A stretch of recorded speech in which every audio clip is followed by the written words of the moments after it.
Hey, fifth graders. All right, so this is actually the last chapter of Soup, so I figured I'd just finish it today, and then it would all be up. And if you guys ever watch it, you can watch it, I guess. So this chapter is called Shoes. And there's the picture. Hey, I'm back, said Soup. It was Saturday evening, and he'd been gone all day. But now he was standing at the kitchen door in his store clothes, and his hair was still combed. Not actually so slicked as to have a part, but it wasn't all messed up and curly like usual. For Soup, that was combed. How was it? I said as he came in. Great. Was it as big as they say? Bigger, said Soup. Honest? It's my guess that Burlington has got to be about the biggest place in the whole world. How many people did you see, Soup? Oh, said Soup, leaning back in the kitchen chair and looking at the ceiling for guidance. I must have seen 1,000 or 1,000,000. Gosh, you must have been so busy saying hello to all those folks, you didn't have time to get new shoes. Oh, no? Soup unbuttoned his coat and took off his hat, the plaid one he always wore in winter with the red ear lappers. Then he slowly unbuckled his left overshoe. Wait till you see, Rob. They cost almost $3. Can you guys imagine shoes that cost $3? I bet you if you bought super cheap shoes, they cost minimum of 10. These are fancy shoes, or fancier anyway, for $3. Also, so back then, his overshoe,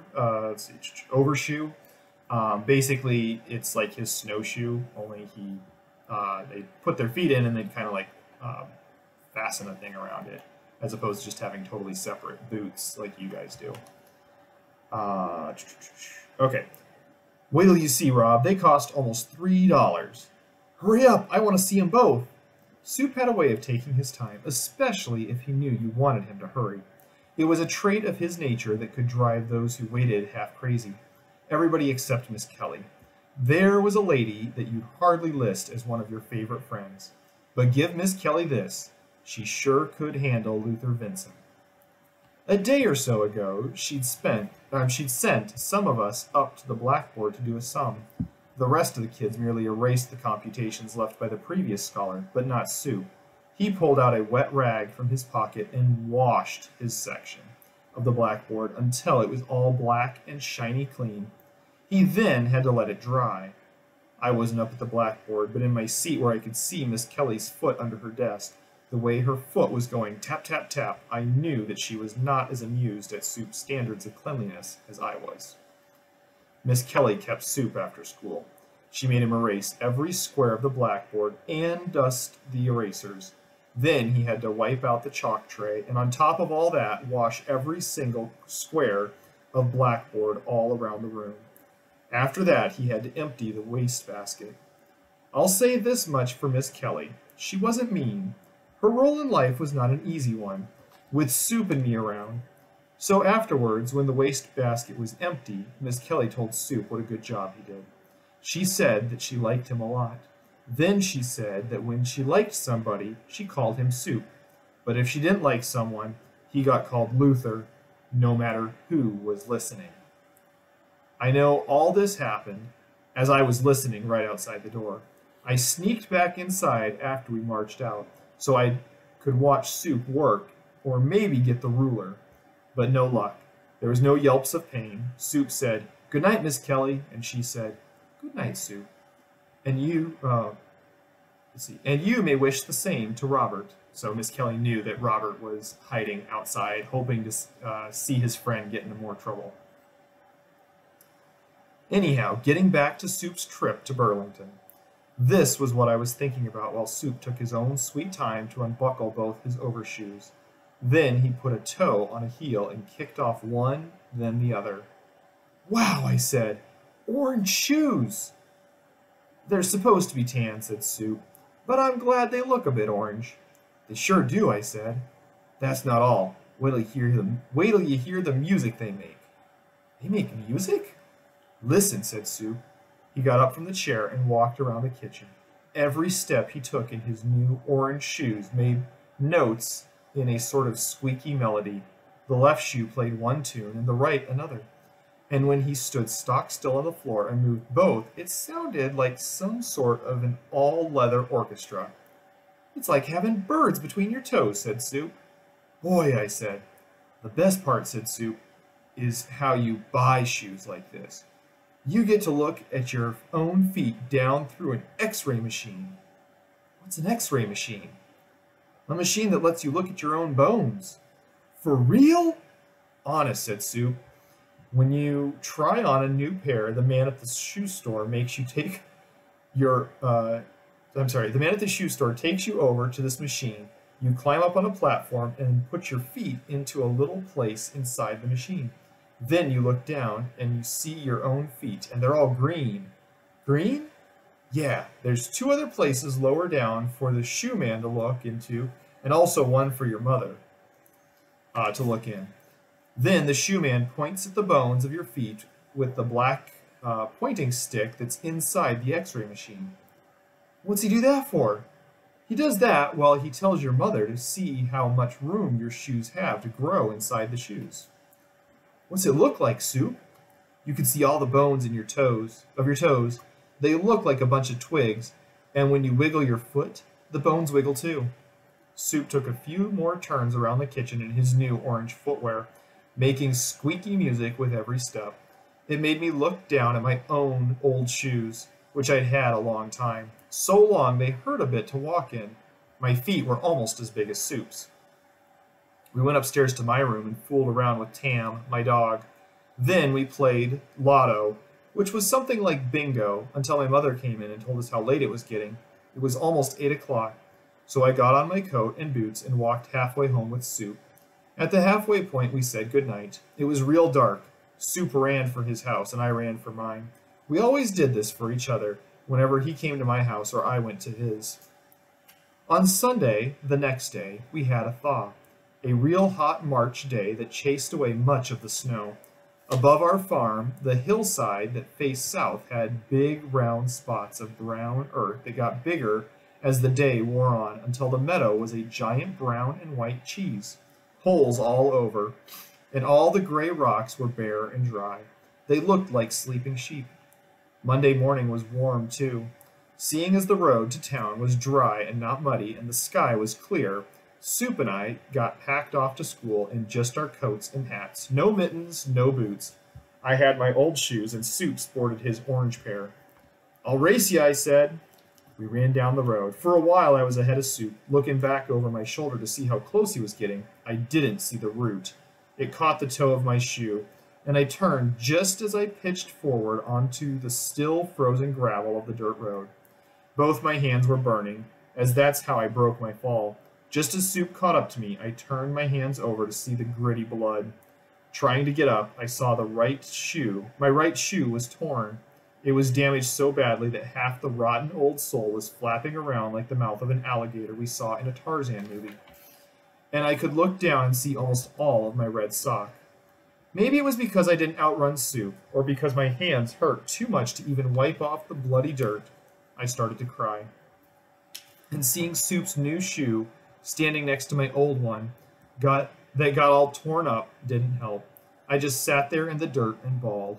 "Hey," said Soup, squatting down beside me as I blubbered away. Don't cry, Rob. I got a clean hanky." Soup dried off my eyes and cheeks. I tried to talk, but all that came out of my heaving chest was sob after sob. I couldn't say anything. Soup was about as careful as he ever could have been as he blotted the blood off my hands. He didn't even rub. He did it just the way my mother would, as light as an angel. "Why'd you have to go and get new shoes, Soup? Why'd you?" "Don't cry, Rob. Please don't cry. It wasn't my idea to get new shoes. My cousins just took me to Burlington." "You always get everything," I said between sobs, covering my face with my burning hands. "I don't get nothing. I just get hurt." "No, you don't," said Soup. "Yes, I do. If we play baseball, you always get to be the batter. And then, when we're prize fighters, I always wind up with the bloody lip." I was ashamed that I was crying so hard, but I just couldn't stop. "Don't cry." "I hate you, Soup. I don't want to go to school with you anymore, and I won't play with you anymore." "Hey, Rob, what's the matter?" "Look at my shoe. I'm going home. I can't go to school with this old shoe on my foot." "Well, sure you can." Now I was really crying and couldn't quit. It was like somebody was shaking me all over and I couldn't see or talk or even walk. It would have been all right with me to just lie there in the road forever. Well, said Soup, taking off his orange shoes, maybe you can't wear your old shoes to school, but I sure can. Soup gave a good yank at the heel of both his shoes, and off they came. Then he took off my old ones and put them on his feet and put his orange pair on me. Get up and walk, said Soup, or we'll be late for school. You know how Miss Kelly takes on when we're not on time. We're always on time, Soup, you and me. We're always the first ones there. Yeah, said Soup, and we live farther up road than just about anybody else. You better hurry, I said.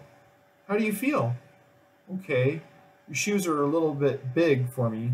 How do mine feel? Well, said Soup, one is awfully tight, and the other is awfully loose. You didn't have to swap shoes with me, Soup. Maybe I just wanted to. Yes, but you were looking forward to wearing your new shoes to school, and tell everybody about Burlington. I know. Hurry up, Rob. Why are you walking so careful? So's I don't scrape your new shoes. I'd feel terrible if I knocked some of the orange off. I suppose the orange will come off sometime. Don't matter who does it. Gee, Soup, I can't believe it. Can't believe what? I can't believe I really got on your new shoes on my feet. Boy, are they ever big. Won't be long before I outgrow them, Rob. I'll even tell my mother ahead of time that they pinch my toe while they're still orange. You will?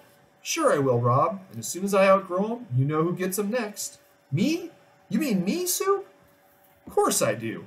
That's what pals are for. We're pals, Soup. I'll always be your pal. I don't know how it happened. We were just about to go up the steps into the school when I started to cry again. So we had to stop while Soup wiped my face into a smile. Then he looked me over to see if I was presentable enough to confront Miss Kelly. You look fine, said Soup. Real fine. Your red socks go real good with my orange shoes. Thanks, Soup. Thanks a lot. We ran into the schoolhouse and to our places. I felt like the whole world was looking at my feet. Miss Kelly noticed and smiled at me, and I was one of the very first that she sent up to write. All the way up to the blackboard, the shoes squeaked away like they were as happy as I was. I felt orange all over. Soup was right. It was like having birds between your toes. So, a couple things here. This is the last chapter of the book. I think I already said that, but while you were listening to this book, you probably got the impression that Soup was kind of a jerk and got Rob in trouble a lot. So, yeah, kinda. But here in chapter 10, we see that Soup really does have kind of a good heart, I guess. He actually is a pretty good kid. And I read that because Soup reminds me of fifth graders that I have. Every single year, there's a fifth grader that I have, and I'm like, that's the Soup this year. There's always that kid who's maybe just a little bit naughty, tends to get in a little bit of trouble. But then when I get to the end of this book, I always find it really interesting to read the author's. Basically, this is who he wrote. It's to, so it's the thing that he wrote the book to. Not really to the person, but he's dedicating the book to this person. It's to Reverend Luther Wesley Vinson, a shepherd of his flock from his first sheep. Robert Newton Peck, January 1974. So Soup, this naughty little boy who's always in trouble or getting Rob in trouble and then mysteriously disappearing as soon as Rob rolls through a chicken coop or something like that. Soup went on to become a pastor of a church. So he grew up and he became a pastor. I always find that really interesting. So anyway, I hope you enjoyed the book and I hope you enjoyed the story. Have a good day.